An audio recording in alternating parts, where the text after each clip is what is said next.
Well, hello, and I'm so pleased to be here at the VSAE 2020 virtual conference. My name is Ed Crow. I am the talent transformation expert for companies and organizations that want to achieve eight-figure growth. You see, what I do is I help them put in place the culture strategies they need to achieve that growth. And what excites me really a lot about today's session is it's one of my favorite topics because it's one of the best ways that I know to engage our people and to drive those bottom line results. And that's creating a culture of engagement. You see, today we're in what's known as the experience age. This is an age where our employees want to have an experience in their workplace. They want to be able to bring more of who they are to the workplace. And the workplaces that can allow that kind of magic to happen, they're going to see the growth and the bottom line results they deserve. So I'm looking forward to going on this journey with you today. Let's jump right in. We've got a few things we're going to talk about today. We want to look at key behaviors that we focus on in our people to help them be fully engaged and bring their full selves to work every day. We're going to learn how to build alignment between work and rewards. We're going to call this concept line of sight. And then finally, we'll take a look at ways to implement this. I believe that you're going to leave this session with some great ideas. And actually in the handout, there's going to be some extra cool goodies in there that we're not going to have time to talk about today. So I encourage you to download the handout as well. So let's get started.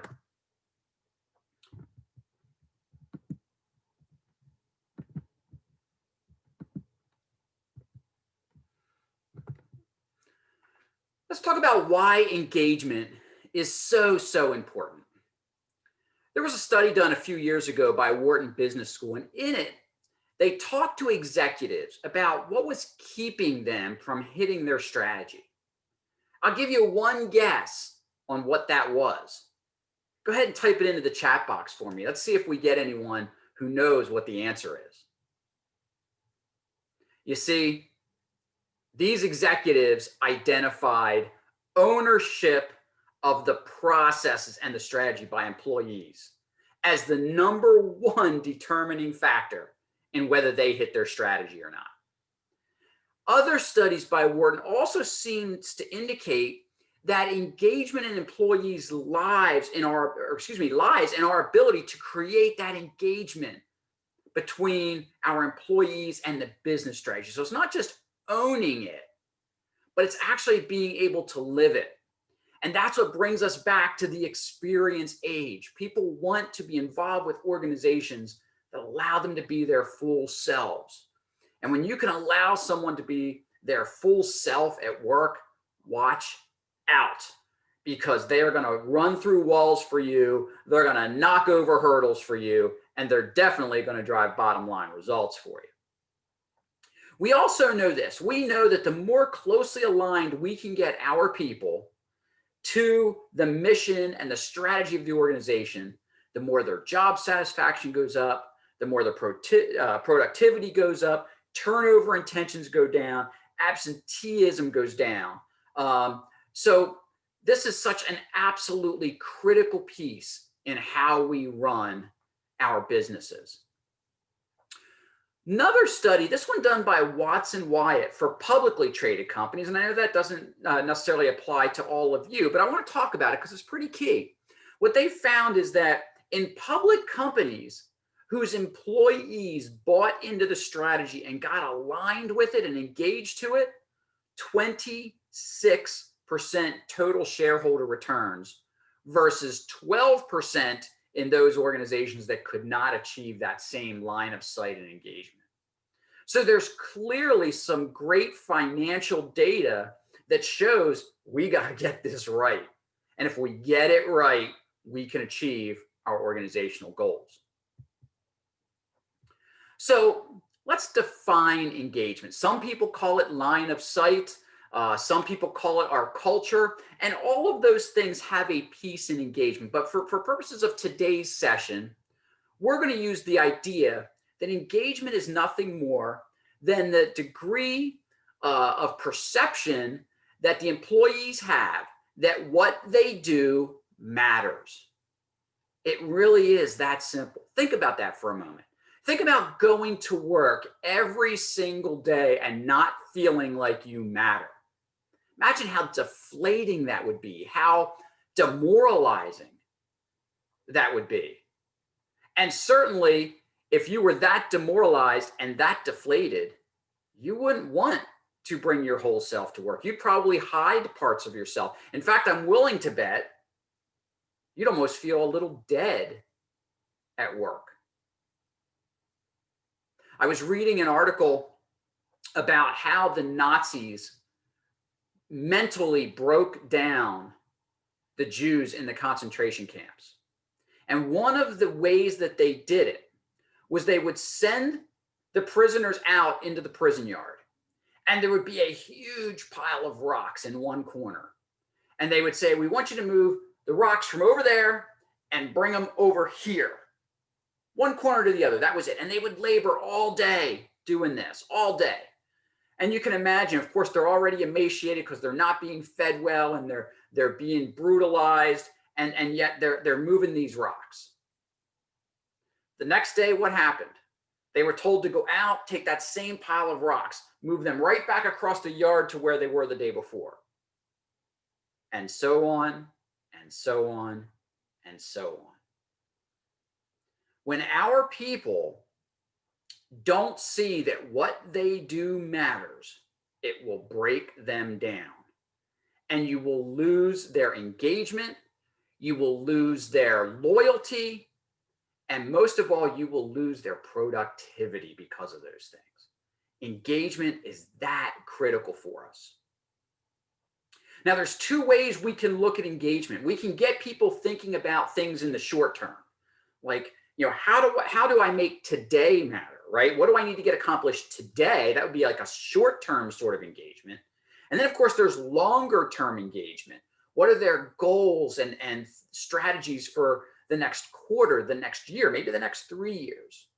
So we've got different ways to look at engagement, and those different ways, that short kind of line of sight versus the longer line of sight, we're going to use different methods to get our people engaged for those items, okay?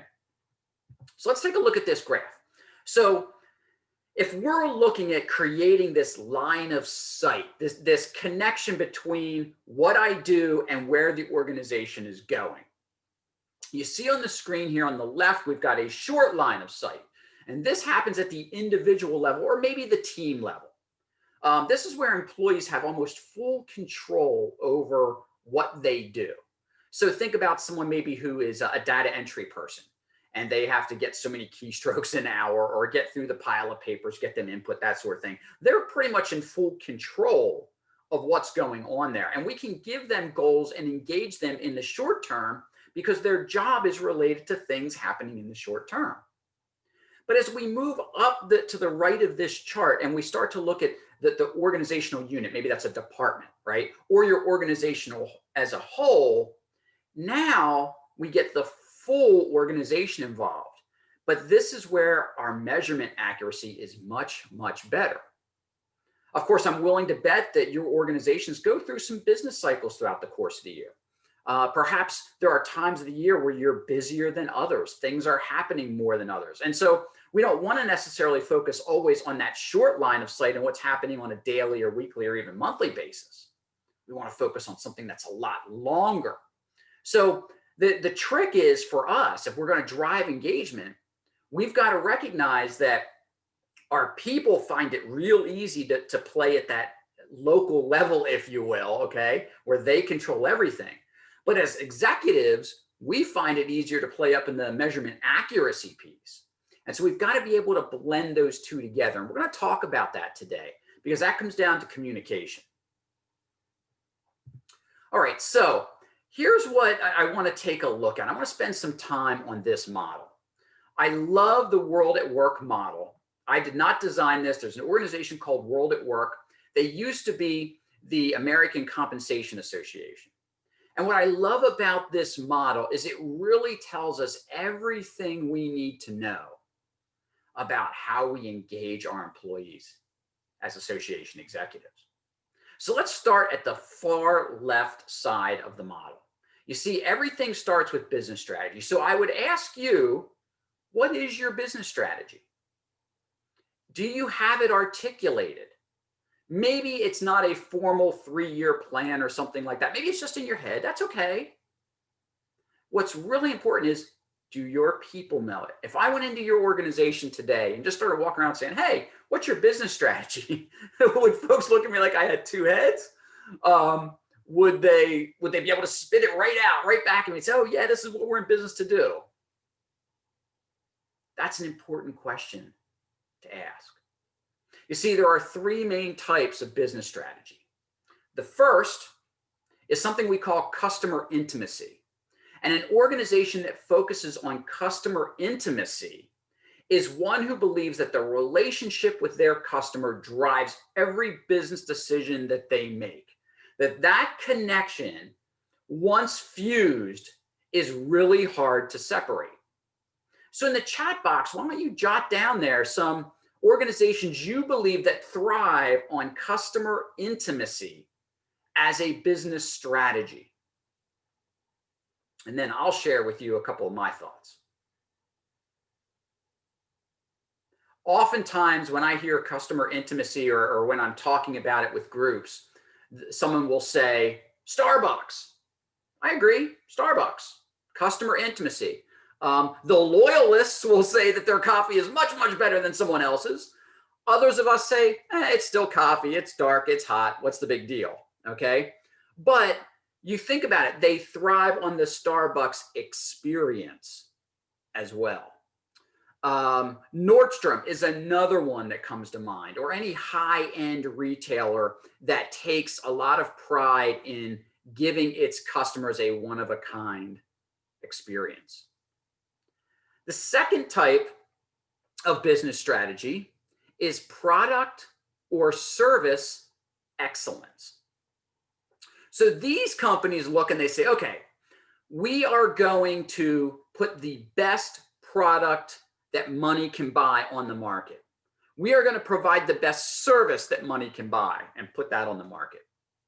So these companies, for them, it's not so much about the relationship as we saw with customer intimacy. This is about what they're offering to their customers. They drive their loyalty through their products and services. So again, throw some ideas down in the chat box there on what you believe are companies that thrive on that business strategy.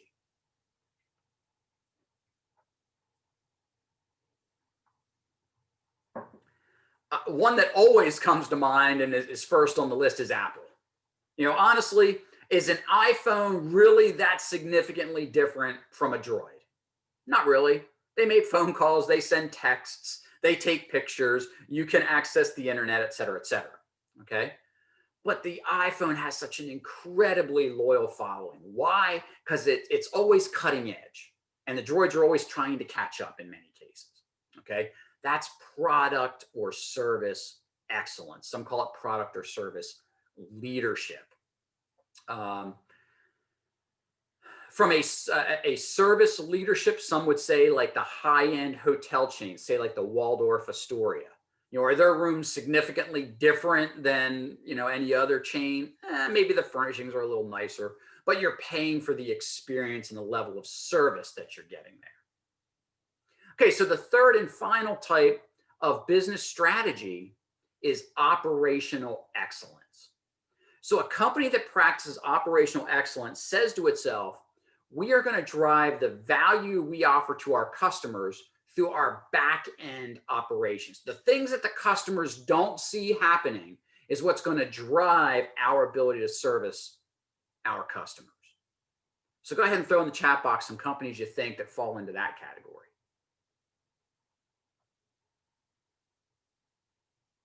So for me, I'm a former UPS guy, and UPS absolutely thrives on that. Their logistics chain, second to none. You can throw FedEx in there.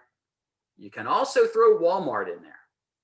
Now, a lot of people say, what, Walmart? What are you kidding? Well, think about it, okay? Walmart definitely doesn't fall into the customer intimacy category, right? They're just offering what everybody else has to offer. You get in, you get out, okay? They're not offering cutting edge products and services. So what's left? The operational excellence. You see, one of the ways that Walmart improves its pricing, yes, they beat their vendors up, I know that, but it's through the logistics chain. They have one of the best logistics chain in retail. And so that helps them to drive the value that people flock to Walmart to receive. So why did I spend so much time talking about business strategy? Because you see, everything else comes from that. That's where we get our people strategy, our HR strategy. It's how our culture begins to develop, is out of that strategy. And you see, those two things wrap around our total rewards. And if we can get that mix of those 5 total rewards correct, man, then we start to attract the best and the brightest. They're motivated to come to work and get results for us every day, and they stick around. And when those 3 things happen, we get satisfied and engaged employees. Satisfied and engaged employees lead to strong business performance and results. And that's where that bridge is. You see where the double arrow goes between employee and business? That's engagement right there. They start to feed on one another. That's the magic sauce right there. Okay. And that's where we're going to be playing in the rest of our time today. So I want you to think about not only what is your business strategy, which of those 3 do you fall in? And you may have your toes in 1 or 2. That's okay. But more importantly, I want you to think about, do my employees know what that strategy is? And even more importantly, do they know why it is that way? So in order to build engagement, to get people aligned with our strategy, we've got 4 steps we're going to talk about. They're really not that hard, but they take a lot of time and they do take effort to implement. So the first one is we have to develop our core message. In other words, it goes back to our strategy, communicating out what our strategy is, why it is what it is, and what the employee's role in achieving that strategy is. Now, at about this time, when I'm doing this talk live, someone will raise their hand and they'll say, but Ed, wait. I've got people that, they don't really contribute to where the organization's going. I mean, the receptionist sits there and answers the phone and greets people coming in, and the janitor mops the floors and empties the wastebasket. And they'll give me all kinds of examples. And I smile and I nod and I wait for them to finish. And then I always give them one simple response. If you have employees that are in no way connected to your strategy, in other words, their positions don't contribute to the strategy, then you don't need those positions. Because guess what? People downplay the receptionist position all the time. That person's the gatekeeper. That person is my first impression of your organization as a customer, as a client, as a business vendor. He or she is probably one of the most important people for establishing first impression. And guess what? That custodian who's keeping everything spick and span and neat and tidy, talk about first impression if while I'm waiting for my meeting with you, I go into the restroom and it's a pigsty in there. So you see, we can't establish a great line of sight with our people if we don't believe that all of our positions matter. They all matter. They all have a role to play. And in fact, what I would argue, and I know many of you sitting in this session are the top person in your organization, so forgive me for a moment for what I'm about to say. But what happens in your organization when you're away? Do things continue to run and you can take vacation, or you can be at a session like this and you know everything's going to run okay? If so, not only is that a tribute to you for empowering your people, but what it tells me is that those people back at the office right now that are keeping everything running are every bit as important to keeping things running as the executive team is. And when I see that, that's the hallmark of an excellent organization. So the next thing we have to do with our core message is I like to give employees a voice in developing it. I like to do focus group meetings. I like to have chats and say, hey, folks, help me understand how it is we need to talk to you.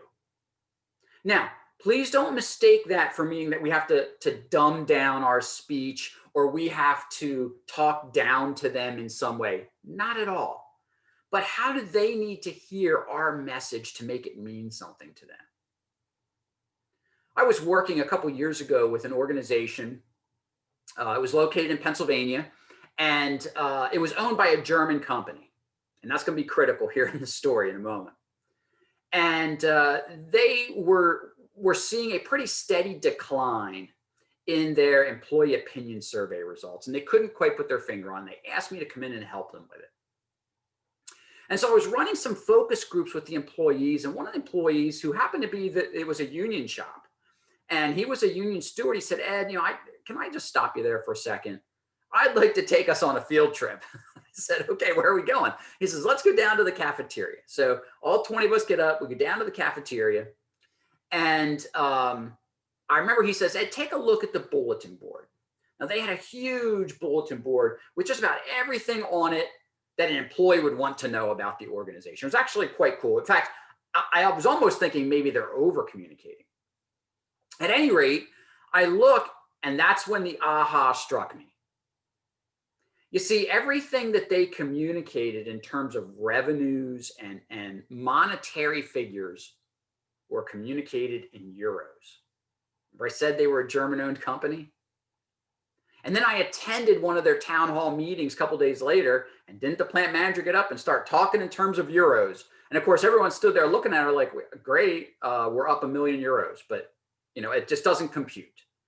So when we're developing our core message, let's make sure we're communicating in the terminology and the language and the lingo that everyone gets, so they can be fully on board with what's happening. Now, what we have to be careful of, depending on the size of your organization, is like a full association-wide rollout. Now, if you're a smaller association, maybe you got 10, 15 people, it's real easy to bring everyone together and have a meeting. But maybe you're larger than that. Maybe you cover a larger geographic area or something. Be careful of an email blast that goes out to everybody, okay? Make sure we're tailoring the message to the people, again, in the way that they need to hear it. Now, the next thing is we got to look at ourselves. We've got to decide what leadership's role in all of this is.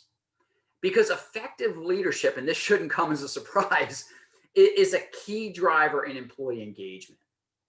I think about our ability as leaders to communicate with our people effectively, honestly, and openly. That's what's going to drive engagement. And so it's our responsibility to set the vision and then bring that to life. So what we don't want to have are conflicting messages out there that maybe you have a customer support line for your members. And so you tell the people that staff those lines, hey, take care of the customer at all costs. One call resolution. Okay, that's great. None of us like to be passed around on the 800 lines, right? We don't want to tell our story 10 times. But I was working with an organization that had that exact same problem. And here's what, or a challenge, I guess that's what they were trying to implement, I should say. And here's what their challenge was. On their performance review, their entire customer service department was not measured on one call resolution. Huge disconnect. That's what we're saying. Our strategy is what we want for our customers, but we're not measuring it. Guess what they were measuring? How many calls each person took an hour. Whoa, Okay. Doesn't make any sense. In fact, conflicts with the strategy of taking care of our customers and one call resolution. So it's leadership's role to make sure that those kinds of events don't happen, that we weed them out quickly. Next up, things get interactive. So we've got our core message out to our people. We are living and breathing things and making sure everything's jiving, right? And that's where the interactive approach happens.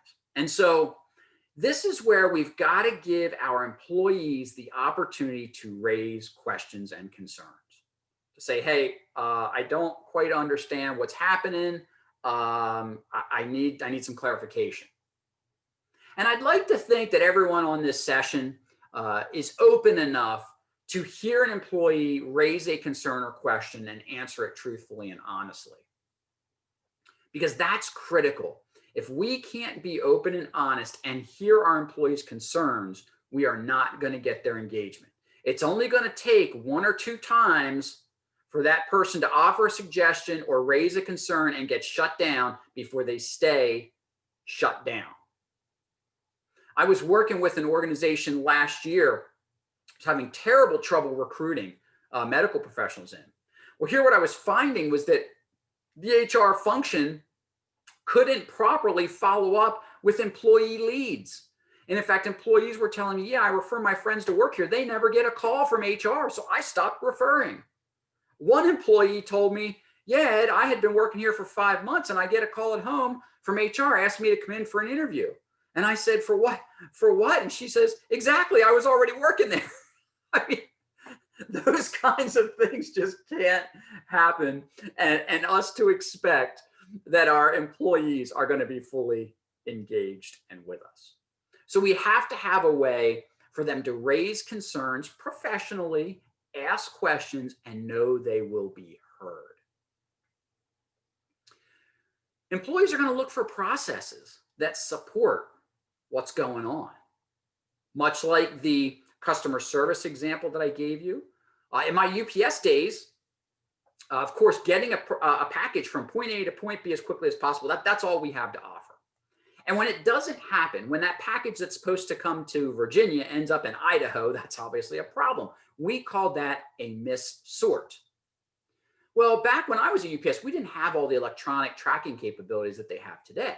And so we were rated on the missorts that arrived in our building every day. Does that make any sense? We didn't missort them. We're the recipient of them. And yet that was on our performance review. Didn't make any sense. I understood where the company was trying to go with reduction of missorts, but the people that need to be held accountable were the origin buildings, not the destination buildings. Huge mistake, because we all took goose eggs on that part of our performance review. Not very good for establishing a quality line of sight and keeping people engaged.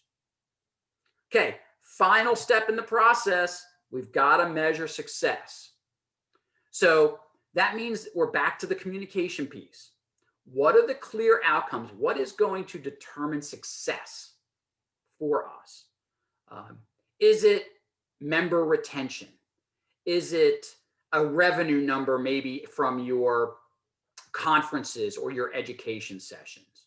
Is it effectively lobbying on Capitol Hill for the things that your members are telling you are important to them? Whatever the success is, it has to be measured clearly and folks held accountable for that. Again, this goes back to people watching the processes, okay? If we're not held accountable for the things we're saying are important, we've got a problem. I was walking through a tiny machine shop a little while back, and I had read through their policies and things. And of course, they had the simple things like got to have a sturdy pair of work boots on and got to have eyewear on, that sort of thing. And I keep seeing this guy walking past us on the shop floor, and he had sneakers on. And I'm thinking to myself, well, that doesn't qualify as a sturdy work shoe. And so the plant manager was giving me the tour, and I said, hey, what's up with the guy in the sneakers over there? And he says, well, what do you mean? And I said, well, I thought I read in your policy that you got to have a sturdy work boot on on the shop floor. He goes, I don't worry about that. we've never had any foot injuries. Now, aside from the lack of logic behind that, gee, maybe you're not having foot injuries because people are wearing sturdy work boots, right? I'm a bit of a smart aleck. And so we're walking along and I take my safety glasses off and I put them in my jacket pocket. And he kind of looks at me and then he comes back and he says, Ed, I got to ask you to put those eyeglasses on. I said, well, why? And he says, fill in the blank, because it's our policy. To which I said, had any eye injuries lately? He got my point. So when we're looking to measure success, let's make sure that our measures are appropriate and that people see the processes. Now, for anything that you truly value, I ask you to please not make this a jelly of the month club. Okay? Don't set a standard and then say, oh, that ain't working. Let's go over here. Next month, we'll try something else. Oh, that ain't working either. Try something else. 2 or 3 times down the road, your people are checked out because they're saying, you know what? That standard's going to change in another month anyway. So if I don't work on this, nobody's going to know the difference. Okay? So please have the fortitude to stick with it for a little while. Now, of course, there's going to be times where, like look at the COVID situation. That blew up a lot of our business plans. Obviously, we've got to pivot sometimes. But absent something big like this, let's make sure that we're giving our well laid out plans a chance to come to fruition. So we do these things. We create alignment. Now we got to motivate our people. This is the home stretch, folks. So I believe the employment relationship is this simple. We give our people those total rewards. Our people give us their time, talent, and efforts. And when those two things are in balance, wow, is everything simpatico. We're sitting around the campfire singing Kumbaya together because I'm happy, you're happy, coworkers are happy, we're making money, we're delivering on our promise to our customers. Man, things are rocking. It really is that simple. I believe we make all things HR hard. I believe it's that simple. Now, the question is, when this happens, who's responsible? Who's the one that we pin this on? I remember asking a bunch of business owners that very same question. And one of the guys reaches his hand up. He's in the front row and he says, Ed, I'm firing that guy. I said, well, why are you going to fire him? And he says, because I want self-motivators. I said, well, who hired this guy? Well, I did. I said, okay, then whose fault is it he's no longer motivated? Because either you made a mistake hiring him and he wasn't motivated and he smoked you in the interview, or he was a really motivated employee and now he's not. And it's got to be your fault as the leader of the organization. The man quickly folded his arms up and went like that. But it's true. As the leaders, if we have people that are demotivated, chances are it's our fault. So it's our job to help motivate our people. Now, remember, we can only provide the environment. I mean, they do have to bring some self-motivation. Don't get me wrong. But we should be clearing those people out when we're interviewing our candidates to come into our organization. I want to talk some stats with you for a moment. This is scary stuff, folks. Gallup has found that 51% of the workforce not engaged, okay? It gets worse. A third of employees say they plan to leave their current role in the next 12 months. Some are actively looking right now during COVID because companies are hiring talent right now. Despite what you might see in the media, I know for a fact every single client I'm working with right now and have worked with during this pandemic is actively recruiting staff. Many, it's key talent. It's not just entry level. So there are things happening in our economy. There are opportunities for the talent out there, okay? This is an even scarier one if you think about it. Almost 60% of people say they would just change careers, okay? So not just leave their employer and go to another one doing the same thing, just up and say, you know what, I'm done being an association exec. I'm going to go over and be a veterinarian. I don't know. That's a big, big number. And that number rises as we get into the millennials and Gen Z. They are much more open to pivoting their entire career around than the Xers and boomers who are obviously at the tail ends of their careers. Now let's have a little bit of fun. These, 8 items here are the most commonly recognized motivation drivers, things that we can do to really get our people pumped up, okay? I'd like you to list the top 3 that your people in your association would say are the most important to them. Not your members, but your employees. What would they say of these 3 is the most important to them? They don't have to be in top 3 order. Just pick the top 3 and jot them down for yourself for a moment.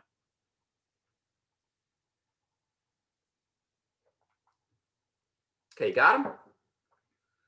So, study was conducted, hundreds of organizations, thousands of managers, and they asked them this exact same question. What's important to your people? This is what came back, okay?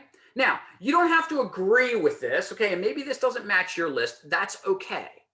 This is what the study said that those management team members said were important to their people. It was all about the climate and the supervisor and the culture. Hoorah, right? All that warm, soft, fluffy stuff. Same study, same several hundred organizations, tens of thousands of employees asked the exact same question. Here's what they said. The top 3 isn't even the same. Now, doesn't matter whether you look at these studies and say, well, that's messed up, Ed. That's not what I hear. Doesn't matter. Here's the takeaway from it. Management says one thing is important. Employees are saying something else. There's one real easy way to fix this problem. Please throw that easy way into the chat box for me. Tell me how we fix this problem. We ask our people what is important to them. You see, it really is that easy.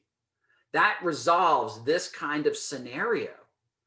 Again, I don't think employee relations and building a culture is hard. It takes time, yeah, but I don't think it has to be that hard. All this management side has to do is ask their employees what they want. Say, okay, how do we give it to them within reason? How do we take care of the organization and take care of our customers and take care of our employees? That's what we're challenged to do as association leaders. And yes, that can be a daunting task, but it really does boil down to those 3 things. Take care of the association, take care of its members, take care of our employees. How we do those things is where the complexities come in, to be sure, but those are our 3 jobs as leaders. Now, want to have some more fun? There was an analysis done of 11 different studies on what it takes to change someone's behavior. And what they found was that it takes a 7% raise. Can you believe that? 7%? When's the last time you got a 7% raise, right? Here's what we're learning. When we give someone that 2% raise and we say, well, they should be happy with that. I want you to put this in perspective for a moment. Let's use some very simple numbers. Let's say you have an employee earning $50,000 a year. You give them a 2% raise. That's $1,000, right? Now they're not getting $1,000 in their pocket. We're spreading that out over the course of the whole year. So that $1,000, let's assume you get paid every other week. So that $1,000 gets broken into 26 paychecks. And then, oh, by the way, government has to get its cut. I mean, essentially what we've done, by the time they get that $1,000, meted out over 26 weeks, or excuse me, 26 paychecks, and taxes come out, we've basically said, hey, go get a pepperoni pizza for dinner one night this week. And then we sit back and we wonder, why didn't their behavior change? Okay, would your behavior change if I allowed you to buy yourself and your family a pepperoni pizza every other week? Probably not. You'd be like, oh, thanks, that's cool, but you know.